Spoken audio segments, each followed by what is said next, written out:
Di sebuah desa bernama Amri, kita diperlihatkan sekelompok pria yang sedang berburu di sungai Sindu.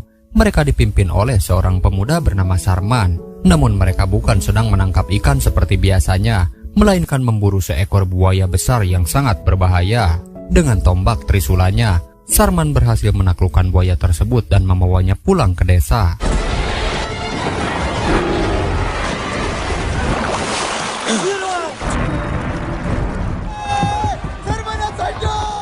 Aksinya menunjukkan bahwa Sarman adalah pemuda yang tangkas, berani, dan disegani. Sarman tinggal bersama pamannya Durjan, seorang pedagang, dan bibinya bernama Bima. Merekalah yang merawat Sarman sejak kecil. Pada malam hari, Sarman mengalami mimpi aneh. Dalam mimpinya ia melihat seekor hewan bertanduk satu mirip seperti unicorn, dan sebuah bangunan megah yang belum pernah ia lihat sebelumnya.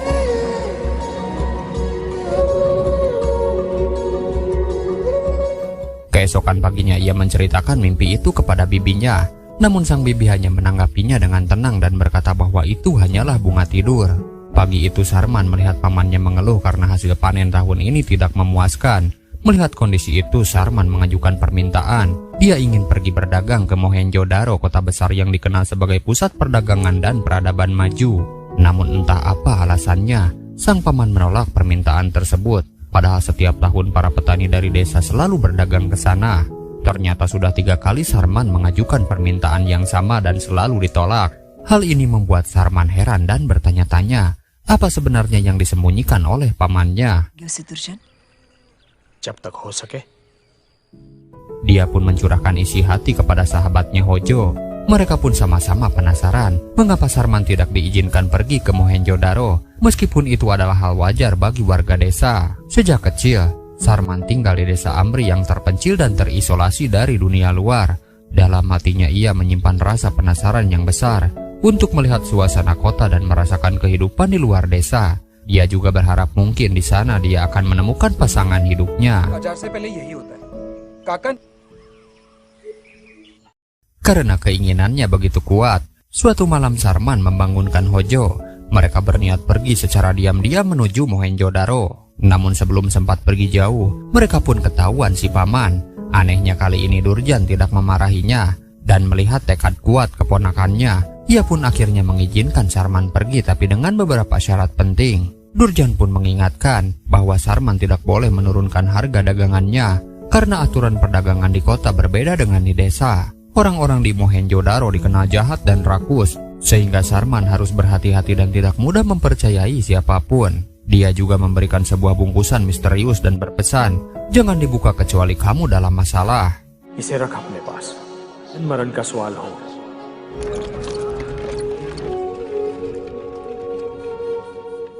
Namun dalam perjalanan, Sarman pun membuka bungkusan tersebut secara diam-diam. Di dalamnya dia menemukan lempengan logam dengan simbol hewan bertanduk satu seperti yang sering ia lihat dalam mimpinya. Hal ini membuatnya semakin yakin bahwa ada hubungan antara dirinya dengan simbol itu. Setibanya di Mohenjo-daro, Sarman dan rombongan disambut oleh kemegahan kota yang luar biasa. Ini adalah pertama kalinya Sarman melihat kota besar dan dia pun takjub. Bagaimana di zaman kuno ini orang-orang bisa membangun bangunan megah dan kokoh. Dia juga melihat adanya 6 simbol wilayah, dan satu di antaranya kembali menampilkan simbol hewan bertanduk satu. Paman ini menjelaskan bahwa unicorn adalah lambang suci kota Mohenjo-daro yang dihormati oleh penduduknya dan juga dipercaya sebagai kendaraan Dewi Sindu.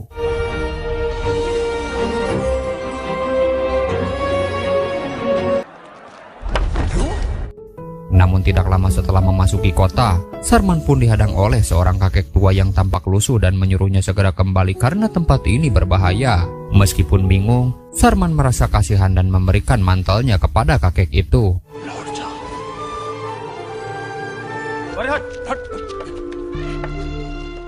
Seorang penjaga kota menjelaskan bahwa kakek tersebut bernama Jahiro.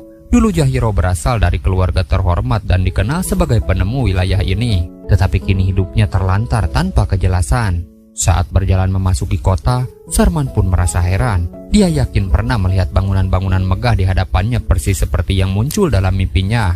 Perasaan asing tapi akrab pun kini menyelimuti hatinya. Wah, निहार तो उन्हें चरबट.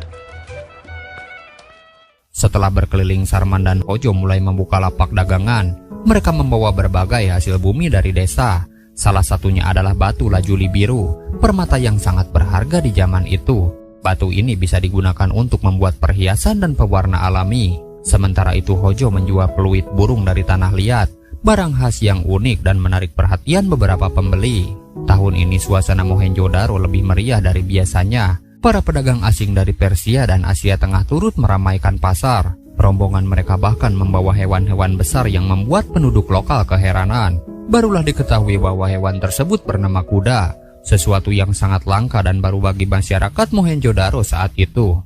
नाम क्या है इसका? घोड़ा घोड़ा. Saat melakukan transaksi, Sarman teringat pesan pamannya, jangan pernah menurunkan harga dagangan. Karena tahu nilai batu lajuli sangat tinggi, seorang pedagang menawarkan 8 karung gandum sebagai barter. Namun Sarman tetap teguh dengan permintaannya yang akan menjual dengan nilai 10 karung gandum. Seorang penjaga pasar mendekat dan menyarankan agar Sarman menerima saja tawaran itu, karena pasar akan segera sepi. अरे रुको रुको रुको. शुक्र है तेरा. Penjaga itu bernama Lothar.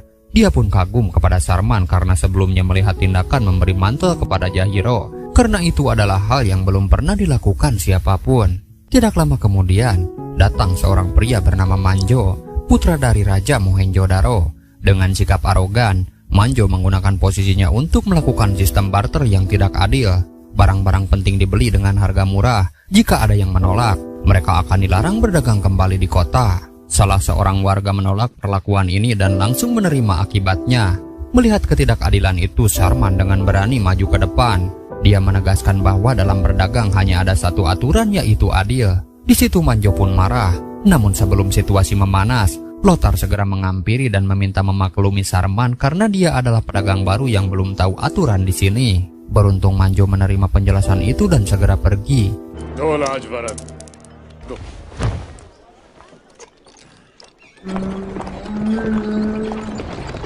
Nyawa Sarman pun terselamatkan untuk saat ini. Namun Lothar memperingatkannya, kali ini kau beruntung, tapi lain kali mungkin aku tidak bisa menyelamatkanmu. Tidak lama setelah insiden di pasar, pandangan Sarman teralihkan oleh sosok gadis manis di kejauhan. Lothar memberitahu bahwa gadis itu bernama Chani, putri dari pendeta kerajaan.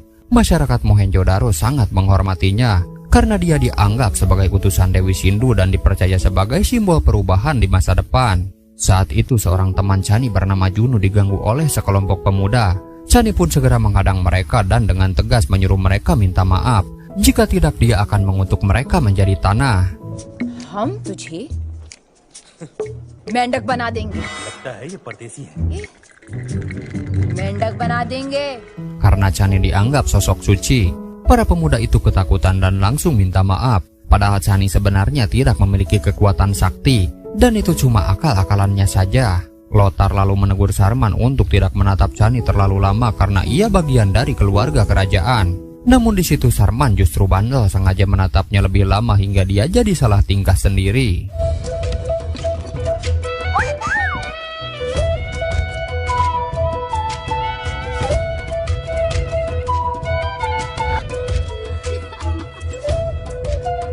हम आमरी लौटेंगे.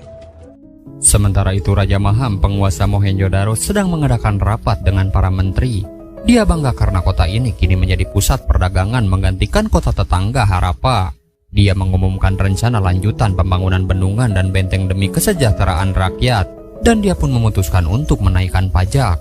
Namun Menteri Pertanian menentang. Dia menyuarakan bahwa selama 15 tahun ini rakyat justru menderita. Baginya pembangunan itu tidak membawa kesejahteraan, melainkan hanya ambisi pribadi Maham untuk membalas dendam kepada kota Harappa. Putra Maham Manjo naik pitam. Dia pun membela ayahnya dan menuduh menteri itu memfitnah.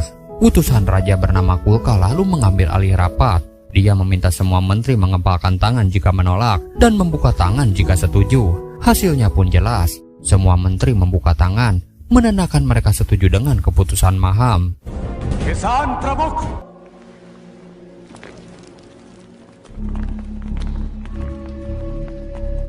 Scene pun beralih ke 15 tahun yang lalu.